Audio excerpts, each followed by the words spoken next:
Баршаңызға сәлем. Бүгін біздің ең сүйікті тағамымыз бауырсақ дайындаймыз. Жасалу жолы өте оңай, өте дәмді, үлпілдек, жұмсақ болып шығады. Және де ол үшін керемет бір заттардың аса қажеті жоқ. Мен тіпті суға ғана илеймін. Бұл жерде 400 мл жылы су алдым. 2 кішкентай қасық қант салып араластырып аламыз.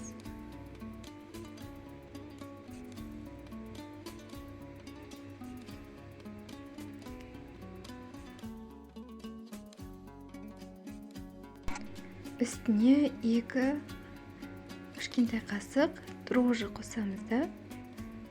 Кішкене күтеміз. Міне осы кішкене көпіріп көтерілгеннен кейін ұнды саламыз. Ұн шамамен 500 граммдай кетеді, бірақ әр ұн әртүрлі. Аздап сала бастайсыздар. Сосын көресіздер, себебі ұнның әр кезде әртүрлі кетуі мүмкін.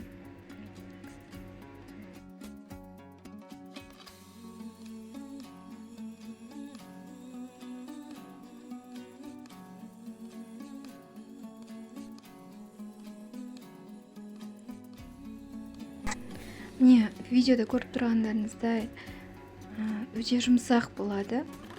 Қолға жабысып жатыр. Осылай қолға жабыса берсін. Ары қарай ұн қоспаймыз. Қолдан түспеген жағдайда сұйық майды қолымызға ақырындап құйып, ары қарай илей береміз.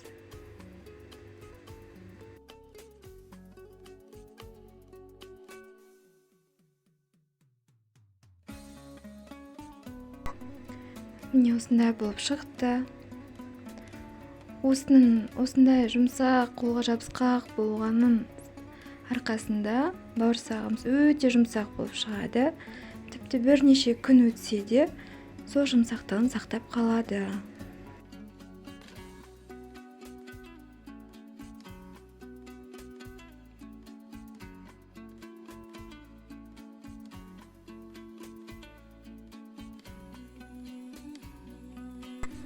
Енді бетін пищевой пленкамен жауып, 1 сағатқа шетке қойып қоямыз.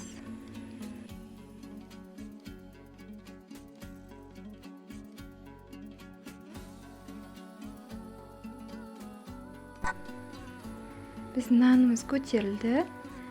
Енді бауырсақ жасаймыз. Қатты жұқа қылып жаймаймыз, кішкене қалыңырақ бола берсін. Осындай стаканның көмегімен домалақ қылып бөліп аламыз.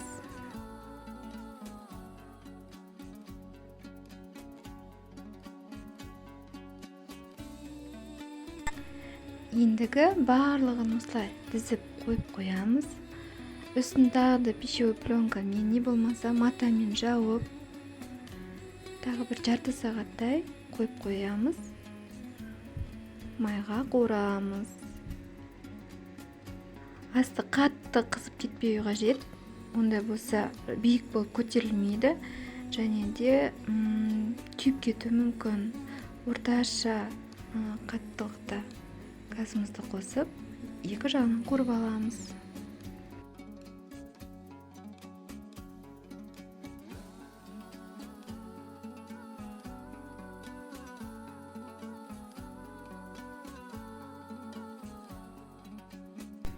Міне қыздар, қараңыздар, қандай әдемі болып шығады. Алтын түсті болып шығады. Биік болып көтеріледі. Дәмі де өте керемет. Бауырсақ үшін бізге майонездің де, сүттің де, және де сары майдың да қажеті жоқ.